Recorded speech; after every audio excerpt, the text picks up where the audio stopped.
final quarter begins right now.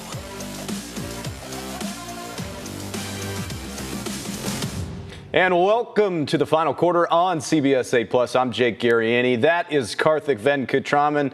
And we are all still licking our wounds from the season that was. We'll discuss a little more of the San Diego Padres before looking into the offseason. We may even do a little bit of that now. But Karthik, we've had some time to let this breathe. Dare I say, how would you assess the 2025 San Diego Padres Don't ask season? me how I assess. I might go off on you like one Manny Machado did, Jake Garriani. I would assess it. I mean, here's how I would assess it. I'd assess it as a failure. Because here's the thing. At the beginning of the season, this team and these players said we want to win the division. At the beginning of the season, this team and these players said they wanted to win the World Series. Did they do either, Jake? They did not. Then it's a failure. Right? Like, by their own standard, it's a failure. And, I don't care what Manny Machado says to you and how mad he gets. Ultimately, that is the answer. It is what it is. This team was too inconsistent this year, and that's as flatly as I'll put it, man.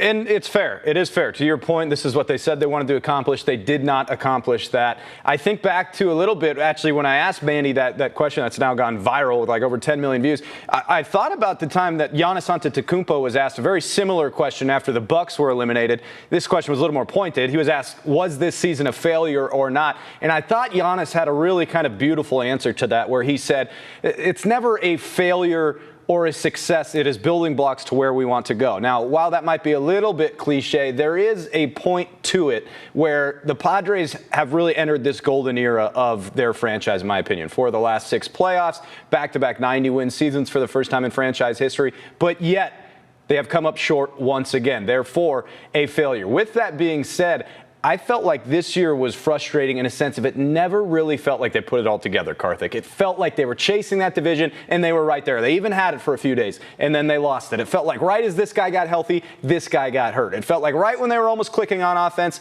they didn't quite put it all together. And that showed going into the postseason. And we said multiple times on the show, or at least I did, I wonder if you can have a team that does not slug, that does not hit for power, go on to win a World Series. And we were proven very quickly that at least in this scenario with this team and this San Diego Padres squad, it wasn't going to happen. I think all the things that we were concerned about, Karthik, going into the postseason showed up. Yeah, for sure. I mean, big hits matter. I mean, the 2 biggest hits of their series against the Cubs were a Manny Machado home run and a Jackson Merrill home run. I mean, those ultimately ended up being the ones that Padres fans talked about, mostly because that was only the really limited offense that they got in the whole series, all things considered. But she talked about that Giannis quote about building blocks. And yes, I get building blocks. And yes, the core of this team's still going to be together.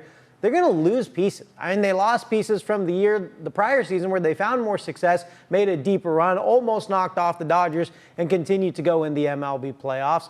They lost some pieces going into this year. We had a lot of question marks coming into the season. I think there'll be even some more question marks going into next year, because now you're going to look at some of those other free agent pieces and who may or may not be there as it pertains to starting pitching, Robert Suarez, Luis Arraez. I mean, there's going to be questions. Ryan O'Hearn is going to be a free agent. I think he probably comes back. These are the questions that you're going to have. And what is this team going to look like next year? Are they going to be as good as this team this year? I think with potential pieces that they could be losing, we could go into next season saying and having maybe more questions than we did having coming into this season. See, I'd push back there, though, Karthik. I think there were a ton of questions going into this year, where as you look at the roster as it currently stands going into next season, yes, I get it. Dylan Cease, Michael King probably leaving. Luis Arraez probably leaving. There are questions there, no doubt. But we have a left fielder. The Padres do going into this year. The 8 of the positions are pretty much locked up when you think about the infield in Cronenworth, Bogarts, Machado. Then you think about the outfield in Ramon Laureano, Jackson Merrill, Fernando Tatis Jr. You have Freddie Fermin behind the plate. You have 8 of your 9 positions with what I think are pretty high-quality players locked in going into next year. They're going to go get a big bopper at first. I mean, they need to, whether that be Ryan O'Hearn or a free agent, whatever they decide to do there. And then all of a sudden, you have a pretty decent-looking lineup. I think the bigger issue this year was that the stars just didn't quite put it all together. But that's my point, is like, if we're going into next season, that's a question for me. And this core that you just talked about, same core, minus Ramon Laureano because he didn't play because of the broken finger, didn't get the job done. I guess, but that's a question for me going into next year. Can they get the job done? Yes, but they have to bet on that. Like, you've locked yourself into these deals, right? Sure, they have to bet on it, but do I? Well, that's the discussion you have to have because those guys are there. They're not going anywhere. I mean, that is the roster going into next year. It, on paper, looks great. Yes, they didn't perform. I mean, there were good – like Fernando actually had a pretty decent year. But all the slug, is it a mindset thing? Is it an off year for these guys? We will find out with those. And then there are some questions going into next year when you talk about the pitching staff and where they're going to be. But you're going to have Joe Musgrove back. You're going to have Nick Pivetta back. Maybe J.P. Sears can do it. Randy Vasquez put together a really decent season, Karthik, and I think he'll slot right in there to the rotation. And then maybe you go get another arm here and there. Maybe somebody comes up from the minors. We'll see there. There are some questions, but I think less than going into this season a year ago. And they won 90 games. My thing is, yes. They won 90 games. I'm not taking anything away from them, 4 postseasons and 6 seasons. But it goes back to the original question, Jake, of which they kind of presented. They want to win the division. They want to win the World Series. So now my question is, can these guys that they've put together and they've assembled accomplish what the goal that they've set out to do? Because last season, it definitely looked like it was something that could have accomplished, especially the way that they played on the back half going into the playoffs, and they didn't get the job done. They didn't get the job done this year, and they didn't advance as far as they did the year prior. I'm not going to fully sit here and say I don't think they can get it done. I think they obviously have the talent. Can the talent come together? That's a whole other question. And I do worry about the starting pitching because, for example, let's just say, I mean, like if they keep one of Michael King or Dylan Cease, I think more likely to be Michael King. But if they were to lose them both, and then Joe Musgrove coming off of injury, Darvish, a question mark? I don't know. And then is Nick Pivetta going to have as good of a year as he did this year? I mean, those are question marks for me. This was a career year for Nick Pivetta. It'd be astonishing if he was able to keep it up again next season as well. So to me, those are questions. And then you're going to lose one of those guys in your bullpen, and Robert Suarez, because I don't think he's coming back. So I don't know, man. I think I do have some major questions going into next year.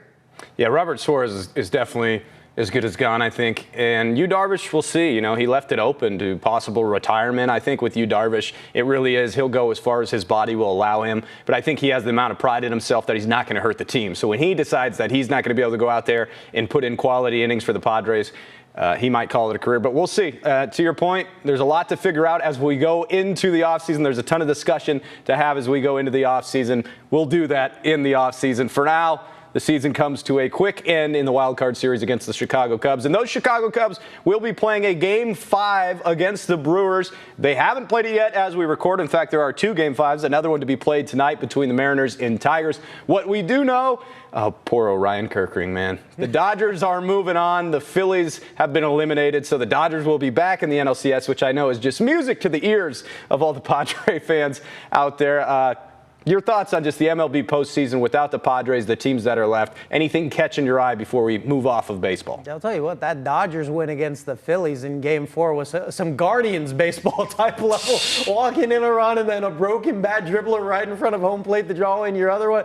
A small ball sometimes gets you where you need to go, and the Phillies didn't come up. This Brewers-Cubs series has turned into something very interesting as the Cubs have kind of stormed back into that series as their bats have kind of gotten going a little more over the last couple of games. And then, the Mariners-Tigers series has maybe been the most electric one out of all of them through this 5-game series. A lot of close games that started off with the bang, and here we are. And obviously the Blue Jays look really, really darn good. Look out the Blue for Jays, Toronto. They look really good. So I'm interested to see how the rest of this plays out. But the Dodgers still there with the chance to repeat as World Series champions. Yeah, and I think Toronto's the team to keep an eye on, to your point. They look really, really solid. They're going to get a team that's coming off a 5-game series, whether it be Seattle or Detroit. And Detroit's sending out Tarek Skubal, who in my opinion is top 3 pitcher in all of baseball for Game 5. So I could see the Tigers moving on. But we'll see. It's going to be interesting to see how it all plays out in the rest of this MLB postseason. Everybody, I think, in San Diego will be rooting for whomever moves on in the National League between the Cubs and Brewers to, upset, if you will, the Los Angeles Dodgers. Let's move on to football, where the San Diego State Aztecs have it rolling. 4-1 on the season now, 3 straight wins. Karthik, I sat on this very show and I said, I've been dying to see something. Sean Lewis, please show me something. I think this program is moving in the wrong directions. Those are my words, and he's shoving them right back down my throat because he's showing me something. This program is making those strides I personally have been begging for. Good for them. Shout out to them. Congratulations. What have you seen with the San Diego State Aztecs? Because, hey, I did not think it would be going this year after the Washington State game. This year, rather. Yeah, I'll tell you, the way that the defense has kind of responded with this football team has been really solid. But I'll tell you what impressed me the most in that Colorado State game last week was Jaden Denegal. If he can throw the football like that, Jake, if he can throw the football like this, boy, oh boy, are people in the Mountain West about to have a problem, because he was dialing him up, man. It's not like he was throwing to wide open guys. Yeah, some of his guys were open, but some of the placements that he had, those passes, man, I think that's the big arm talent that many people expected or were at least hoping to see out of Jaden Denegal coming into this season. And that was the first game where I felt like it was really working out for him, because I'll tell you what, in that Northern Illinois game, it didn't look good. They barely scraped by them in a 6-3 win. Denegal didn't look good, so not good that they had to take him out for multiple series, not just one series. Bert Emanuel Jr., I think, came in there at one point for 3 straight series because they were trying to get the offense going. So for him to respond in this sort of way, come out there and perform the way that he has, that's big time. I also want to give out a shout out to Gabe Placencia, the kicker, man. 19 straight made field goals, breaking the school record for most, and I have 50-yard plus one to break that record in this game against Colorado State. And there we go. He's lining up for that kick right now. You're going to watch it in real time. So, yeah, big stuff for them. It's always good when you can trust special teams. And if you can start trusting that quarterback, too, to go with the defense, other than that Washington State game that I think has looked solid, this team might have something going, Jake. It's been impressive. Again, I sat here a few times and said, I want this program to be good. I just don't see it. But again, you're starting to see what Sean Lewis kind of promised. I think, to your point, Karthik, this game against the Rams was the first time you really saw that Aztec fast offense, what he had talked about so many times. And really, at this point, it means, how do you keep building on this? How do you keep going, right? How do you continue this program in an upwards direction? Because winning really will solve everything. Let's take a look at their upcoming schedule. Here is what it looks like for the San Diego State Aztecs the rest of the way. They will take on a very bad Nevada Wolfpack team on 10-11. And then, Karthik, you look down the list. I mean, there are a lot of winnable games for this San Diego State football team. All of a sudden, you may have a really good year in the books for Sean Lewis and something you can really take pride in and build on. You know, I'm proud of the program. It's great to see. It really is, especially for somebody that's been so critical of them. I mean, I'll be the first one to say I was wrong so far. Hopefully they keep it going. Yeah, I mean, bowl game definitely looks accomplishable, which is, I know what a goal was for this team, but more so than that, they want to compete for a Mountain West Conference championship, which I think if they can continue play, and let's not forget, we mentioned all those things. I should also mention their running back room is really good. They have really a three-headed monster led by Lucky Sutton of a bunch of San Diego dudes really getting the job done on the ground. So if this team can continue to produce, I think they have a decent shot at competing for a Mountain West Conference championship this year, which maybe people saw the record and was like, oh, man, from last year and said that's not accomplishable. I think it could be accomplishable if they can continue to play like this, but they're going to need Denegal to continue to play well. And this game against Nevada, on paper, on the field, all of it, they should take care of business. This team should be 5-1. Can't have that mishap. Can't have that step back. Let's see what Sean Lewis does with those Aztecs. Again, that game this Saturday against the Wolfpack. And you can watch this game on CBS 8. Talk about a matchup, Karthik. We don't need to spend a ton of time on this. We're not really here to break down Indiana versus Oregon, but this is a top 10 matchup that you can watch on CBS 8 at 12:30. Just a real quick pick 'em. What do you got? Yeah, I'm going to take Oregon because they've been looking really good, but Indiana may have the best quarterback in the nation. That game is going to be a lot of fun to watch, man. I'm pretty excited for it. Going to be a heck of a ball game. And speaking of football games on CBS 8, the next day on Sunday, you have this doubleheader. The Chargers at the Dolphins. Chargers started the year 3-0. They have been hammered by injuries, especially on that offensive line. Justin Herbert can barely stay upright right now. The Dolphins are a bad football team. Chargers should take care of business, but it's hard when you're that banged up. That being said, no excuses. Every team in the NFL is banged up. And then that bottom one, man, I got my eye on that one big time. 4-1 San Francisco up against 4-1 Tampa Bay. Baker Mayfield is the sweetheart of America right now. What do you like in both of these games real quickly? Yeah, man, Chargers got to get it done. I mean, having lost to the Giants and then coming back and losing to the Commanders the way they did, where momentum was completely on their side, and then for it to go as Ufa-Magufa as possibly could, as quickly as it did after Quentin Johnston had that fumble, it didn't seem like they had momentum at all after that. And you mentioned, the offensive line has been banged up. Obviously, they lost Slater before the season began. Alt's got that high ankle sprain, so he's out for quite some time. You see Mekhi Becton banged up, other guys getting banged up, leaving the game for a little bit, coming back. Marion Hampton's banged out. This team's got injuries on injuries on injuries. They're going to have to find a way, though. No excuse. The Dolphins have been bad, a pretty bad football team, so they better get the job done there. I'm very excited for 49ers, Buccaneers, like you said. Jake, I've loved watching Baker Mayfield this season. I've loved the way that they've been able to come back in football games. They lost that game to the Eagles. They almost came back and beat them. We'd be talking about an Eagles team that had more losses than wins had the Buccaneers come back in that football game, by the way. But I think that the Buccaneers, just their never quit attitude, their ability to make big plays when it matters, I really like that football team. And the 49ers have been playing pretty darn well this season, too, with backup quarterbacks, starting quarterbacks, whoever they got to put in there, Mac Jones or Brock Purdy. It's been working out, man. It has. McCorkle-Jones been playing very well. These are the discussions you can have with us after those games. Always be sure to join us on Sunday Football, the final quarter post-game show. And speaking of discussions we might have that, during the final quarter post-game show, if the Dolphins do lose to the Chargers, does Mike McDaniel have a job come Monday? Yeah, I think he so. I think just his personality, I think he'll stick around at least for a little bit longer, just because I do think he might be able to inspire the team a little. But I just don't really think they have the pieces anymore. I mean, that's just not a good football team. I think their window of playoffs has kind of closed upon them, and it's going to be rebuilding time soon, and that might be a new head coach as well, Jake. A man who will not have to be looking for a job next season will be Mikey Varas of SDFC. He has gotten this team into an impressive spot in their inaugural year. Karthik, SDFC hit a bit of a dry patch there for a while up until this game in Houston, and then you kind of went, okay, there's the SDFC of the previous matches that we had seen before.